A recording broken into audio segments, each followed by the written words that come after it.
थोड़ी देर पहले अभी आपने देखा कि अभिभावक जब अपना अनुभव आपके सामने रख रहे थे, तो सबसे पहले जो उन्होंने कहा कि जब इस विद्यालय में किसी भी बच्चे के प्रवेश की बात की जाती है, तो जो सबसे पहला जो पक्ष देखा जाता है, जो हमें दूसरे विद्यालयों से अलग करता है, वो है संस्कार पक्ष।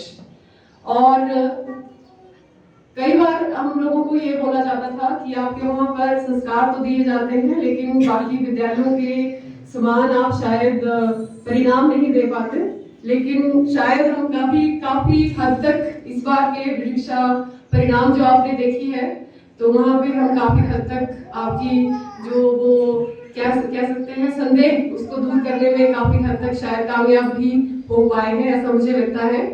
मुझे जो विषय दिया गया है उसी संस्कार पक्ष में जो आज का विषय है, जैसे कि आशा जी ने बोला कि जो हमारी मातृ संगठन है राष्ट्रीय स्वयंसेवक संघ, तो उनका जो हमारा शताब्दी वर्ष चल रहा है, और जो हिमाचल शिक्षा समिति जिससे हमें संबद्धता है और जहाँ से हमारा पूरा रेगुलेट होता है कि हमें हमारी वंदना से लेकर जो भी सारी दिनचर्या है वो हिमाचल शिक्षा समिति और ही निर्धारित करती है। तो वहां से भी हमें आदेश हुआ है कि इस बार संघ के शताब्दी जो वर्ष है उसके उपलक्ष्य में हमने, जैसे कि हमारा जन्मदिन होता है या कोई उपलक्ष्य होता है जब हम कुछ प्रण करते हैं, तब वो पहली बार होता है कि जब हमने अपने लिए कुछ प्रण करते हैं या कुछ बातें रखते हैं कि ये उद्देश्य होगा, ये चीज हम अपने इस जन्मदिन पे करेंगे। उसी तरह से हमने भी इस शताब्दी वर्ष में लक्ष्य रखा हुआ है कि हम लोग ये करेंगे। अब आपका सवाल होगा कि हम लोगों से ये बात क्यों डिस्कस हो रही है,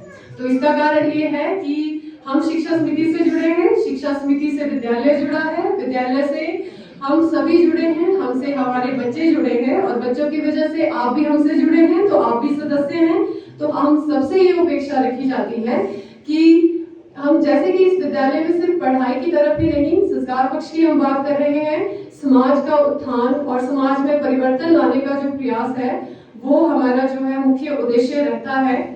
और इसलिए इस उद्देश्य को रखने के लिए सबसे पहले हमें पता होना चाहिए कि हमें क्या क्या करना है। तो इस बार जो हमसे आग्रह किया गया है वो 5 बिंदु हैं। शायद आप में से बहुत सारे लोग उसके बारे में पहली बार सुन रहे होंगे, लेकिन ये कहीं ना कहीं हम लोगों की दिनचर्या से और आपके बच्चों की दिनचर्या से और हमसे तो जुड़ा हुआ ही है।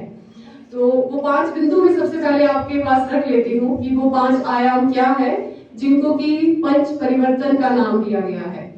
उन पंच परिवर्तन में सबसे पहले है सामाजिक समरसता, फिर है कुटुंब प्रबोधन, फिर है स्व का भाव, फिर है नागरिक कर्तव्य और पर्यावरण।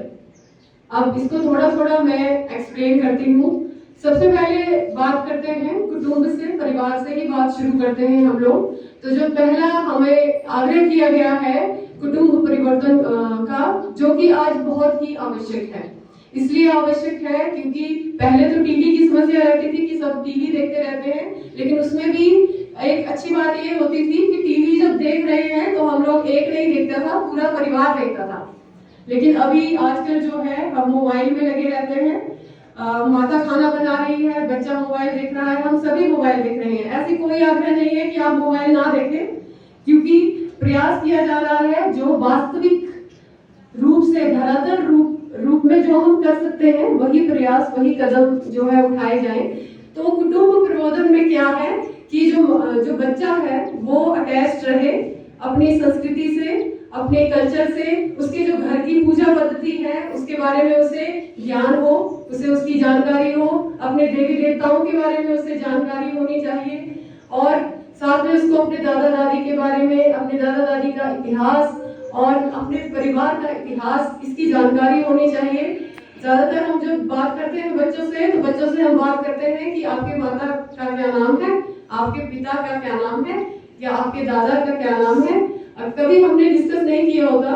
तो इस तरह की जो स्टोरीज है, ये छोटी छोटी बातें हैं और हमारे द्वारा की जा सकती है, और इसका आगे आपको अभी लगेगा कि नहीं, इसका कोई फर्क नहीं पड़ेगा, लेकिन समाज में फिर इस चीज का ये फर्क पड़ता है कि बच्चा अपने परिवार से ज्यादा अटैच फील करता है, अपने दादा दादी से, अपने चाचा चाची से, मामा मामी से। कुटुंब प्रबोधन का यही है कि कुटुंब प्रबोधन का मतलब है कि आप कुटुंब में आपस में चर्चा करें। देश में अगर कोई जैसे युद्ध हो रहा है या कुछ बात हो रही है, तो बच्चों के लेवल के अनुसार जो बातचीत है, जो वार्तालाप है, वो सिर्फ टीवी में देख के हम सिर्फ अपने बाहर सहयोगी साथियों से ना करें, बच्चों से भी वो बात करें कि आप अगर युद्ध हो रहा है तो आप क्या कर सकते हो।